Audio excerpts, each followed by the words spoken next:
Hello and welcome to another gear review with me, Anjay. Today we are looking at the Ammoon Isolated Power Supply.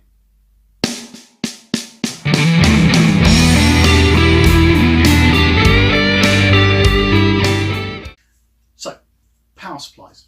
Not as glamorous as pedals, but if you have more than one or two pedals, incredibly important. There are plenty of ways to power pedals, obviously. First one being batteries. If you've got more than two or three pedals, batteries become quite expensive and they're not very ecologically friendly. And also, not all pedals now come with a battery compartment, especially the micro pedals that I've been reviewing a lot. There's no way to put a battery. So what you need is to run it off a 9-volt power supply. Now, all pedals pretty much run off the same type of jack. They require 9 or 18 volts, and there's a couple of different ways other than the batteries to power them. So you can get a single wall wart and plug it in. You can daisy chain, so you can get one of the wall wart type plugs, you put a lead into it and it's got lots of little jacks coming off it, or you can buy a power supply like this. Now, the plus sides for daisy chaining, it's cheap and it's quick and it's easy. The downside of it is that they get very noisy very quickly and you're relying on one output for all of the pedals. So the more pedals you plug into it tends to be the louder and more noisy things get. And also, if you have particularly power hungry pedals, you start to find that they don't always work. I've had delay pedals that just won't work on a daisy chain. So that's where something like an isolated power supply comes in. So what the isolated means is that each one of these outputs is separate from each of the other outputs. So you don't get any of the kind of daisy chain effect of things adding together and making more noise. And also, if one of them shorts out, it doesn't take out all of the rest. So if you're on stage, something goes wrong with one of your pedals, it shorts out, it won't take out your entire rig, just that one pedal. And there's quite a few different types of these. I've used a few of them over the years. But this one stands out in that each of the outputs is 500 milliamps. Now, generally speaking, you might get on a cheaper power supply. I mean, this is £40.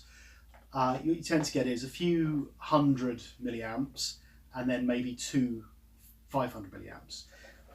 What that means is that certain pedals, especially the more esoteric sort of boutique pedals, require a bit more juice. And if you're running it off 100 milliamps, it just doesn't give it enough. The great thing about the way pedals works and the way this all works is that putting 500 milliamps into a pedal that requires 100 won't damage it. It'll just draw what it needs. But if you put a pedal that requires 300 milliamps onto a power supply that only gives 100, it's just not going to work very well. So this is the first power supply in this price range I've seen where all of the outputs, and there are 8 in total, are 500 milliamps. The other thing about this power supply is it's incredibly quiet. I said I've used quite a few of the cheaper ones and they're a bit hit and miss. Some of them are quiet, some of them just generate more and more noise as you put pedals into them. This one remains totally silent outside of what you would expect from a normal set of pedals. So if you've got a loud old pedal, it's going to make noise still. But what you won't get is noise generated from the power supply or noise generated from having lots of pedals linked together. So what comes in the box? Well, you get the power supply, which has a plug that goes into your socket, obviously. And you get a box of goodies. Now in the box of goodies, there are feet. So if you're not using this on a pedal board with Velcro, you can put some feet on it.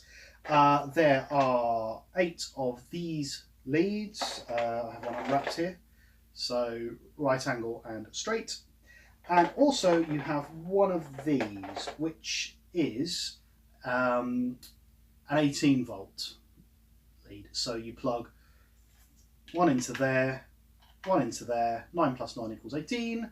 You can power an 18 volt pedal with this as well. And that's it, as you would expect. Now, there's no real elegant way of demoing this for you. So what I'll do is I'll plug it in, put a few pedals onto it and just show you that there's no noise associated to this on its own, and that it works. That's pretty much it. So I'll do that in a second. In the meantime, how about you subscribe, you comment, Tell me about your power supply woes that you've had over the years, or your tips and tricks for power supplies. Keeping in mind this is, as I said, about £40. Hit the bell, and after the demo, enjoy Christmas. Cheers. Okay, so here is a hastily put together pedal board with a really ancient pedal and some newer ones. If you unplug one, you can see the light goes off. Plug it back in, the light goes on. No noise coming from the amp at all.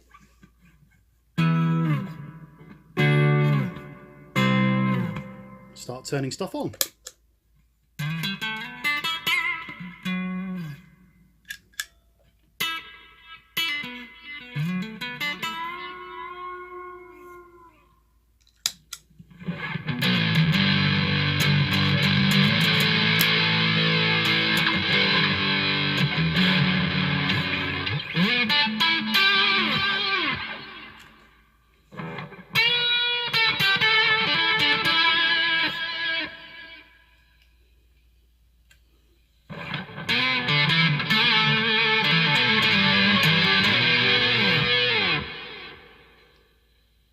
But other than a tiny bit of noise that you get from a high gain pedal anyway, no extra noise from the Ammoon. So there it is in action, working perfectly.